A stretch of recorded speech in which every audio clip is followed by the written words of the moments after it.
মাম বলছি যে রবিবারের বাজার তো আজকে কি স্পেশাল মেনু হচ্ছে? এই যে চিকেন কাবাব। ও কাবাব, আচ্ছা তাই ভাবছি গোটা চিকেন তো নেই। টক দই দিলাম, হ্যাঁ একে মেখে 1 ঘন্টা রেখে দিতে হবে। কখন হবে বলতো? এদিকে এটা খিদে কি পেয়েছে দিচ্ছ? খিদে পেয়েছে করছি। না, না, আদা রসুন পেঁয়াজ বাটা, হ্যাঁ ঠিক আছে, টক হ্যাঁ। দই দিলাম, আচ্ছা ভিনিগার দিলাম, ভিনিগার দিলে, পেঁয়াজ আর ক্যাপসিকাম এইগুলো কিউব করে কেটে রেখেছিলাম, হ্যাঁ। এগুলো সব মাখিয়ে রাখলাম। আচ্ছা টমেটো দিচ্ছ? হ্যাঁ টমেটো দিয়েছি।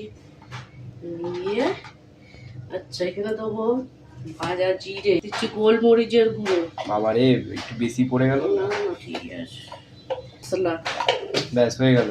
না চাট মশলা দিয়ে দিলাম, হ্যাঁ